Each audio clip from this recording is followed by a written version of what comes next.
Hi, I really hope you are all enjoying Fan Service Month on the channel. This is a month where I'm knocking out a bunch of highly requested videos, including this one, which is a collaboration between me and my boyfriend Brian. Brian also has a YouTube channel, and he mostly makes videos about baseball, so if there is any potential crossover there, feel free to go give him a follow. His information is in the description down below, as is my information, where I have my Linktree, where you can connect with me at all the social media listed here. Thanks! It might be a little hard to remember, but from May 2005 to October 2012, a span of 7.5 years, the idea of a Star Wars sequel trilogy, episodes 7, 8, and 9, actually being made and hitting theaters was nothing more than a pipe dream for the franchise's totally normal and well-adjusted fans. On May 19th, 2005, Episode 3 Revenge of the Sith was released and absolutely blew my little 7-year-old mind. But it was advertised and discussed as the final chapter in the Star Wars saga. George Lucas had done what he set out to do: tell the story of how Anakin Skywalker became Darth Vader in the now infamous prequel trilogy. Hey, what are you doing? What are you doing, dude? I'm recording a Star Wars video. Brian, this is my channel. What are you doing here? I just thought I would, come on here, talk about the Disney era of Star Wars and how it kind of has been terrible for the most part, although there's been some really cool things here and there. Well, you're doing pretty well so far, but I think I should probably insert myself into this narrative if you don't mind. Yeah, that's fair. Are we doing a Star Wars video? I think, can we do a Star Wars video? We're doing a Star Wars video. Turn off the flash, you fucking moron!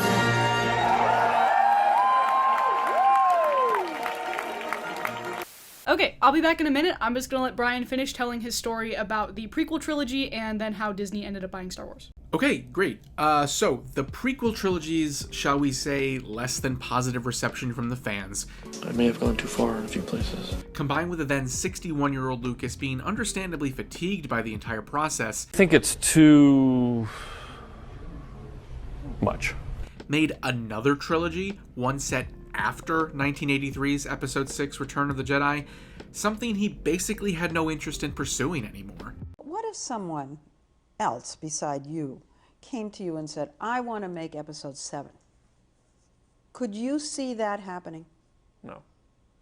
No, absolutely, positively, you're really closing the door without any wiggle room whatsoever. Right, there is no Episode 7. So, as excited as I was to watch Anakin and Obi-Wan throw down on Mustafar, General Grievous do his cool lightsaber spinny thing, and my boy Sheev Palpatine unleash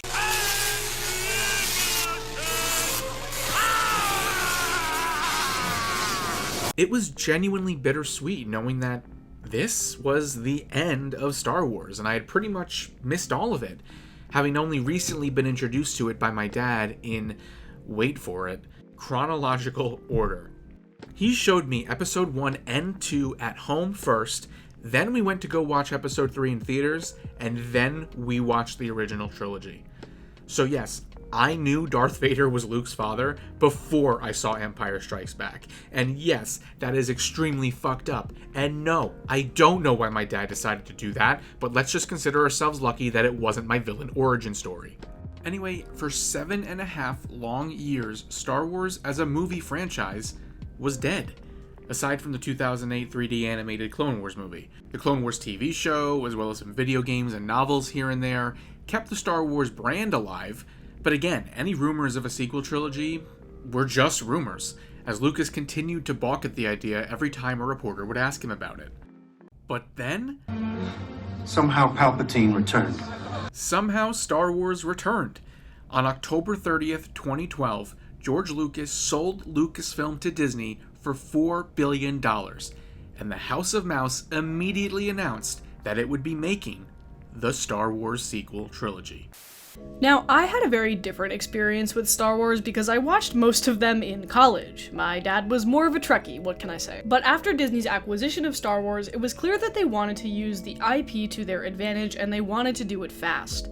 Disney bought Lucasfilm in 2012, and the first film, The Force Awakens, hit theaters in 2015. Not only that, but new Star Wars-themed lands in Disney's theme parks were also announced that same year. Now, I think most people would agree that The Force Awakens, directed by Gracie Abrams' dad, J.J. Abrams, is pretty good. While there's certainly some valid criticism that it is essentially a repeat of Episode 4, I think everyone at the time was mostly excited to see Star Wars come back to the big screen in a fresh, updated way with intriguing characters like Poe, Finn, Rey, and Snoke. Then The Last Jedi happened, and We like The Last Jedi, and if you see us in public, you're allowed to throw things at us as a consequence for publicly expressing that opinion. I prefer fruit. I prefer the Jar Jar Binks lollipop where you kind of had to suck on his tongue for a little bit. No, but seriously, The Last Jedi is by no means a perfect film, but outside of the context of the new Star Wars trilogy, we enjoyed it because it took risks and managed to do something real and interesting with a lot of its older characters, Luke in particular. It also mystified the Force, with the bold choice to have Rey's parents be nobody, meaning that they could be anybody. Some plot lines definitely needed some work, like the whole Finn and Rose casino side quest, and the miscommunication about the Grand Master Plan at the end of the film, but there are plenty of things to still love about it. The issue though is that in the context of a trilogy of 3 films, it doesn't work all that much, especially with the previous film being very reliant on J.J. Abrams' mystery box style of storytelling, meaning that there's all of these little threads and plants in the initial movie that are expected to be revealed later on. One of the biggest issues here, of course, is that the big bad villain Snoke didn't have much of a payoff because of the way he gets unceremoniously murked. Above all else, we stay pretty bewildered at the fact that Disney seemingly just constructed a trilogy without having an actual plan for it. 3 movies, 2 directors with drastically different perspectives on how it all should go, and an ending that ultimately left no one satisfied. Hey, Kayla, what is that? Oh, that's the diversity elephant. Oh, okay. Do you want to address it? I mean, it's in the room. Yeah, I will. I promise I will. We're just gonna get through some other context first, and then we will get back to it. Okay. So anyway, The Rise of Skywalker is, bad. Like, unbelievably dog shit, because not only does it seem to have been made without a plan in mind like the rest of the trilogy, but it was almost made as sort of a response film. A vocal number of fans were unhappy with the direction that The Last Jedi went in, and so Episode 9 ended up being like Reddit-inspired fanfiction. Rey is a Palpatine after we were previously told that her parents were nobody, making the Force more of a bloodline thing. Kylo Ren and Rey share a kiss at the end. Rey adopts the name Skywalker and a yellow lightsaber for kind of no reason. Rose was shit on so bad after The Last Jedi that she's basically not in the last film. It's just baffling that this is how it all ended, especially considering that metaphorically in the next room over, the Marvel guys were cooking up year-long timelines worth of movies with a satisfying cultural phenomenon of a payoff. That is what this should have been, and it couldn't have been further from that reality. My personal conspiracy is that this trilogy was so rushed because Disney wanted a canonically sound theme park tie-in. Universal had gotten the go-ahead to build the Harry Potter universe, and that meant that Disney needed an expansion to the parks in order to stay competitive.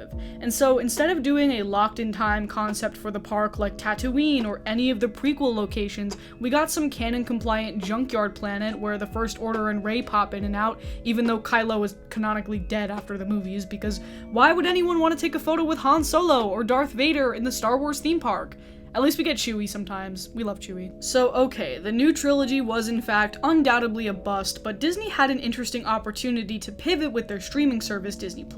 There were plenty of new opportunities for stories off-world and in different time periods, and this started out as a promising endeavor, and then things got kinda bad due to corporate greed. So I'm going to hand it back off to Brian, and I'll be back to talk about the diversity elephant in a little bit. Bye! So, weirdly enough, most of the first season of The Mandalorian dropped on Disney Plus before the release of The Rise of Skywalker, offering fans a new hope, get it, that the franchise could once again be saved despite the train wreck they were about to witness in theaters.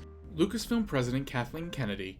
No, please, Kathleen Kennedy, stop ruining everything! But Kathleen Kennedy is all like, put another gay diverse woman in it! Enlisted Dave Filoni, the mastermind behind the animated Clone Wars series, and Jon Favreau, the mastermind behind Elf, to tell the story of Din Djarin, a Mandalorian bounty hunter who goes on the run to protect the child, aka Baby Yoda. And initially, it was great. Each chapter featured a fun, mostly self-contained adventure, as the show didn't seem too concerned with tying into the Skywalker saga. For once, we had a Star Wars project that pretty much everyone could agree was enjoyable. But then came Season 2, and while I think it was still very good, there were some noticeable cracks in the foundation. All of a sudden, the show began tying into the Skywalker saga, as Filoni's beloved Clone Wars characters Bo-Katan and Ahsoka, and yes, Boba Fett, were brought back and given major roles in the narrative. And by the season finale, the dam broke. The CGI-assisted Luke Skywalker cameo was controversial to say the least, for a number of reasons. While it was cool in the moment, and trust me, it was, it also felt like this random pivot back to the things that ruined the sequel trilogy, mainly Disney's need to continually shrink the galaxy until it's the same 8 to 10 characters doing the same 2 to 3 things in the same 3 to 4 locations, because the last time the company committed to truly new ideas and taking risks with established characters, the fans hated it. So surely CGI Mark Hamill is what they want. And now, a reading from the Book of Boba Fett. The Book of Boba Fett is a show, but instead of the cold-blooded bounty hunter he's implied to be in the original trilogy, Tamora Morrison, who, don't get me wrong, I love dearly. Like a bantha. Yes? Yes? Is forced to portray Boba Fett as this two-dimensional, benevolent crime lord who just wants everyone to get along. I guess it's technically a risk with an established character, but a really boring one. And what most of us remember about this show is when for 2 full episodes, it suddenly becomes Season 2.5 of The Mandalorian, as it brings back Mando, Grogu, Ahsoka, and CGI Luke all over again, while completely undoing the ending of Season 2. So if you didn't watch The Book of Boba Fett, Season 3 of The Mandalorian would make no sense. Then came Obi-Wan Kenobi. After nearly 2 decades, Ewan McGregor and Hayden Christensen finally made their long-awaited return to Star Wars, and it was a big letdown. The show moves at a snail's pace, as the focus is barely on Obi-Wan or Darth Vader, instead giving almost as much screen time to young Leia, who gets kidnapped by Flea from the Red Hot Chili Peppers for some reason, and Reva, an Inquisitor who we later learn was a youngling who Anakin tried but failed to kill during Order 66. In the end, it all just feels really hollow and unnecessary. There's a pretty cool final fight between Obi-Wan and Anakin, but it's shot and lit terribly. We get our obligatory Qui-Gon Jinn cameo, and that's it. But then, something strange happened. When yet another new Star Wars series dropped on Disney Plus later that same year in 2022, Andor. Alright, I'm gonna come at you guys with a hot take right now. Andor whips ass.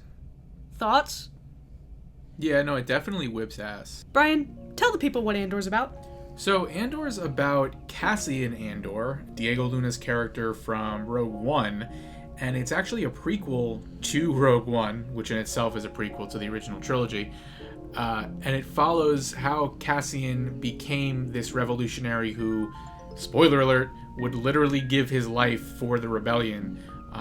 And it certainly, his character does not start that way, the way they built it up over the course of the first season. Andor came out in 2021. No. 2022. Yeah, and I just said that. And I didn't end up watching it until the following year, because when it comes to critically acclaimed television shows, I am usually the last to get on board, especially if it's within, like, the sci-fi genre. But I found the journey of Cassian Andor so compelling throughout each episode. If you've never seen the show, they kind of break up each arc into, like, 3 individual episodes. And splitting it up like that gives the whole show a very cinematic feel. You feel like you're getting 4 different, there's 12 episodes, so 4 different, arcs and stories about Cassian and the Rebel Alliance slowly building up from the ground up, from nothing.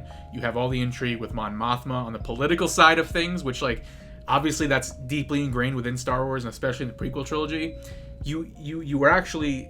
It's what the prequels could have been in terms of the real political intrigue to how everything functions with the Empire in control. And I think in some other Star Wars media, you can get the sense that, like, the Empire is an evil force, but you don't actually see what they do in everyday life to, like, oppress people and what would make people want to fight back. And this show does a really great job of highlighting that. For example, there is a sequence in this show where Andor gets thrown in a prison and essentially has to team up with Kino Loy, played by the absolute fucking goat Andy Serkis, to survive this situation and ultimately try to find a way to escape.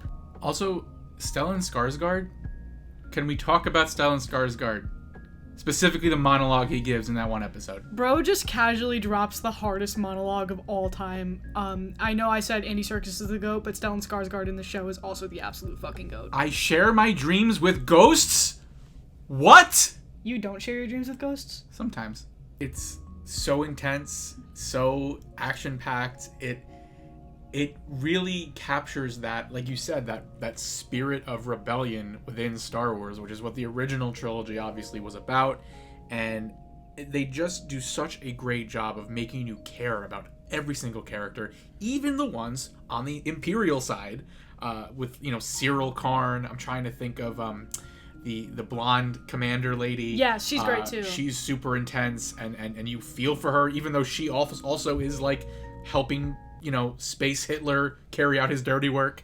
Not Space Hitler. Yeah, I mean, listen, sorry, Sheev Palpatine, you're still my boy. In my opinion, you don't need lightsaber fights in every single piece of Star Wars media. You don't need the Jedi in every single Star Wars story. You don't need some big bad dude wearing a cool looking helmet to, make it feel like Star Wars. And Andor captures the essence of the franchise so well, in my opinion. I also would like to add that the villain is not always a big bad guy with a cool helmet. Sometimes it's a guy with interesting face paint like Darth Maul. Yeah, I watched it week to week as it was released, and I was literally on the edge of my seat every single week. Couldn't wait for the next episode. I am so excited for season 2. It's really what's driving my remaining interest in Star Wars. So I'll be very sad when it ends, because it is only going to be 2 seasons. But man, I mean, they just knocked it out of the park. Tony Gilroy, hats off, man. I'm just glad that seemingly, again, Disney corporate overheads did not mess with this. They just let Tony Gilroy cook, and look what it gave us. So go watch Andor, go give it a chance if you haven't already. Now Brian's going to talk about some shows that are worse. Do I have to? Yes. Okay. So now it's time to check back in with The Mandalorian and Grogu, and Season 3 just sort of came and went with little fanfare, and for good reason. It's pretty underwhelming and forgettable, choosing to further sideline the main character to focus on a Clone Wars character, Bo-Katan, and her plan to retake Mandalore. Not gonna lie, I never really watched the Clone Wars series, but I shouldn't have to enjoy a completely different show, especially one that started out so accessible, even to people who had never watched Star Wars before. And instead of Bill Burr's genuinely awesome guest role in Season 1 and 2, we get Jack Black and Lizzo, stunt casted to play paper-thin characters solely for the purpose of going viral on social media for a few days. The season also seemingly brings the show to a close, but we are getting a Mandalorian and Grogu movie, and yeah, I'll see it, but I'm not excited about it, and that sucks. Then it was Ahsoka's turn to get her own spin-off show, and like The Mandalorian Season 3, you don't really get much out of it if you didn't watch The Clone Wars or Rebels. But if you did, and you love the characters of Ahsoka, Sabine, and Ezra, that's great. But as a standalone show, I really don't think it works, and I don't even think it really tried to. Grand Admiral Thrawn makes his long-awaited live-action debut, which is cool, but he isn't nearly as menacing as he should be, and everything that happens just feels like filler and setup for the Mandalorian and Grogu movie. Finally, there's The Acolyte, and as I record this right before the season finale drops, I think it started out terribly, but improved a decent amount as it went on. It does deserve credit for giving me what I said I want out of Star Wars, new characters and new settings, as it takes place decades before The Phantom Menace, uncharted waters for the franchise, at least on screen. The fight choreography is solid, I would die for Jedi Master Soul, and the big bad Manny Jacinto plays is given a surprising amount of nuance. But overall, the writing is just sort of all over the place, especially for the twin sisters Osha and May, and... Kayla, it's back. The elephant's back. Please handle this. Now, I announced on my community tab yesterday that I was going to post this video, and there were a number of comments telling me that I should prepare to, fight for my life once the Star Wars fandom gets a hold of it. I think the Star Wars fandom has always had that reputation to some extent, but it definitely got worse after the Disney trilogy came out. And here's the perspective I can lend as sort of an outsider who wasn't super familiar with the property until college, and therefore I'm not, consistently looking at it with nostalgia goggles like some other people are. Star Wars has always been kind of hokey and kind of dumb, and out of the 9 movies that currently exist, only 3 of them have, like, universal acclaim. My favorite Star Wars movie is Revenge of the Sith. Not because it's good, but because, in my opinion, it's the one where, like, the most goofy shit happens, and that's entertaining to me. Most of Star Wars is not beloved for its quality, it's beloved for nostalgic reasons, and yet people take it so goddamn seriously that it is somehow morphed into a culture war issue. And as people who like Star Wars, we hope that you've seen that our critiques of the new movies and the new shows have more to do with Disney's content grind mindset and bizarre character choices and capitulating to fans, and an over-reliance on universe tie-ins, than it does with any of the culture war stuff that people tend to bring up when they talk about Star Wars, you know, becoming bad. If you don't know what I'm talking about, there has been a pretty commonly held sentiment online since The Last Jedi came out that the reason why Disney's era of Star Wars is bad is because Disney made Star Wars woke. Meaning essentially that there are more Star Wars properties that are now led by female and POC characters. And that is the singular reason why the quality of Star Wars has declined over the years. Generally speaking, this sentiment has also been extended to Disney as a brand outside of Star Wars, but I think it really started with Star Wars. And I think the issue here is that it is very easy to attribute the issues of modern day Star Wars to Star Wars getting quote-unquote woke because those two things started happening around the same time. Narratively anyway, because I don't know, Mace Windu is black, and Ahsoka has been one of the most beloved Clone Wars characters long before she had any association to the current Disney era. The reason why a lot of these content creators are being so obnoxiously perverse about the fact that Star Wars is bad now because there's black and gay people in it is because it literally pays their rent, not because there's any actual merit behind it. And people who used to get bullied for being big Star Wars fans are now finding vindication in the narrative that the thing that they used to like when they were children wasn't always nerdy. It was actually really cool until the feminists ruined it. Now, am I saying that this means that Disney has actually done everything right in terms of taking Star Wars into a new era? No, obviously not, especially if you've been paying attention to the rest of the video before this section. Because to me, Disney's problem is really easy to diagnose here, because they're having the same issue with Marvel currently. Disney likes to make things as palatable to every single demographic as possible because it makes them the most money, and they often employ this strategy at the expense of a singular creative vision. Star Wars is content now, Marvel is content now, and because there's no singular creative point of view or direction within that, you're going to get these situations where certain shows like The Acolyte or Ahsoka are made for one demographic of people within Disney's fanbase, whereas Andor is made by a completely separate creative team with an entirely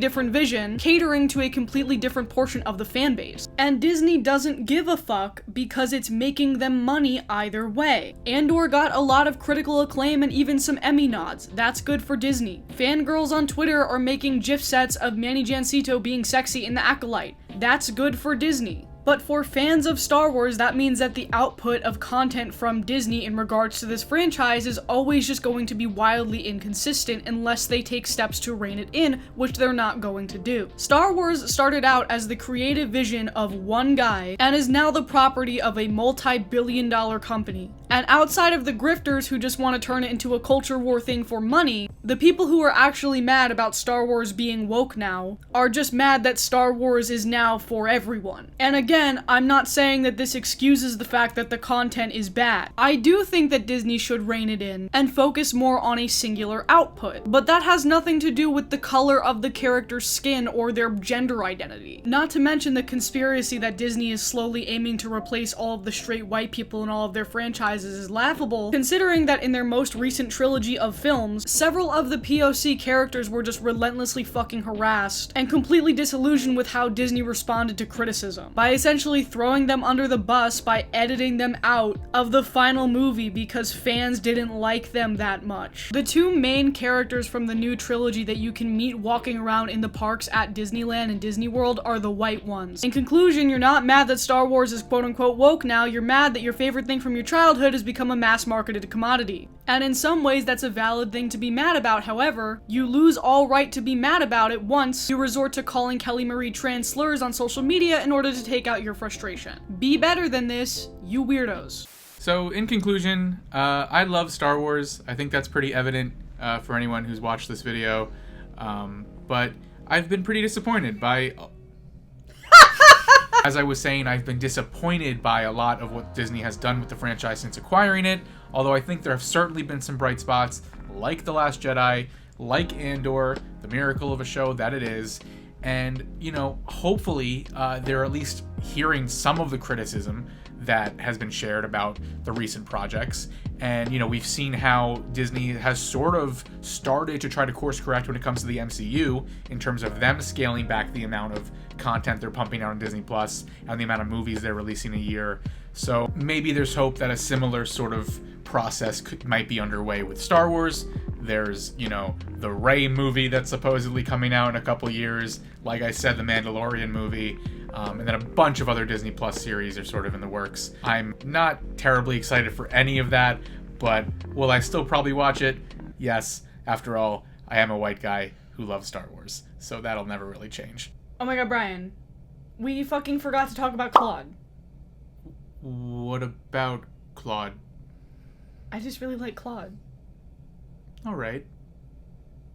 Cool.